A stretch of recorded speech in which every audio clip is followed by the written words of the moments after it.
abakobwa n'abagore bakunze kuvugwaho kwitera imibavu bakarenza, ndetse iyo utambutse ahantu ukumva harahumura benshi bahita bakubwira ko ari nk'umukobwa uhaciye. Ibi si uko abagabo batitera imibavu, ahubwo ngo nuko abakobwa aribo bakabya. Kwitera imibavu ni ibintu byo kwitondera, kuko hari ahantu bitari byiza kuhatera imibavu. Ese wowe iyo witeye parufe runaka ugitera he? Mu mwenda cyangwa ku ruhu? Ese ubundi parufe ziterwa he? Coco Chanel yavuze ko umugore utitera umubavu aba adafite ejo hazaza. Mia ni umukozi ukora mu ruganda rwa Coco Chanel, arakomeza dusobanurira ahaterwa umubavu n'aho udaterwa. So as you all know, perfume comes in all different shapes and forms. There are like the perfume balm, there's like the eau de toilette, eau de cologne, eau de parfum, and then the parfum. Obviously there are different other... Nkuko mubizi parufe ziza mu moko menshi, hari izo bita parufe bombe, eau de toilette, eau de cologne, ibyo byose ni parufe. Hari n'izitwa perfume n'izindi nyinshi cyane. Ubundi ahantu h'ingenzi haterwa imibavu ni ku nkonjo z'amaboko, mu ijosi, inyuma y'amatwi, mu gatuza no ku nkokora.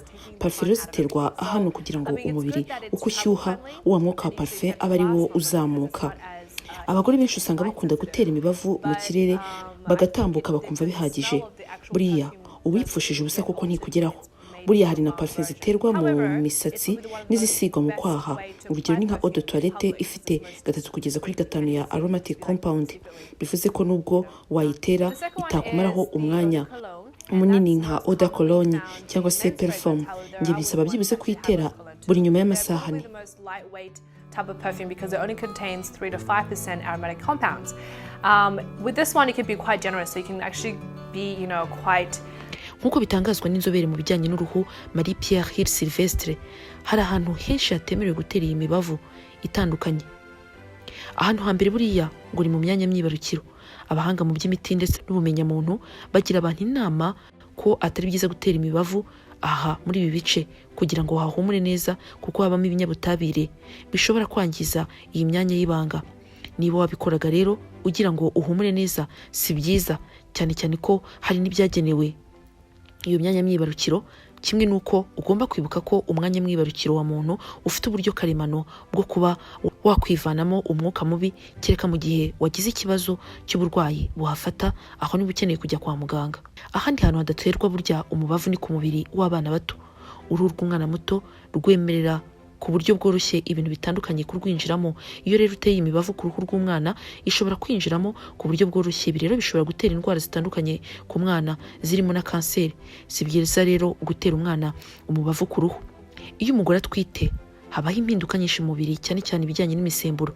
Imibavu ihumura rero ishobora kwangiza imikorere myiza y'imisemburo mu mubiri, bikaba byatera nko kugira isesemi ndetse no kurwara umutwe udakira mu gihe utwite.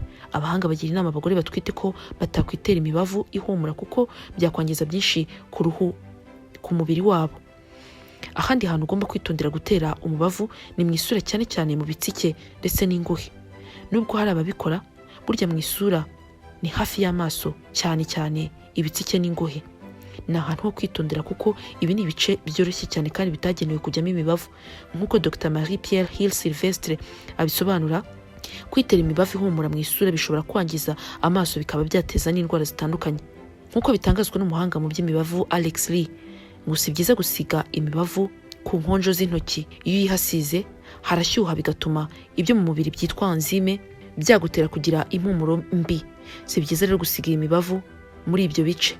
Ariko cyane cyane uyu muhanga anashimangira ko atari byiza kuyitera mu kwaha nubwo bikorwa n'abantu benshi. Buriya ngo hari imibavu yagenewe gusigwa mu kwaha, ariko iyo ari yo yose ufata ukitera mu kwaha, burya ngo buri gukora ikosa, bituma mu kwaha hawe hangirika ndetse hakazamo n'ibara ry'umukara mu buryo bwihuse, bikazakugora guhangana nabyo.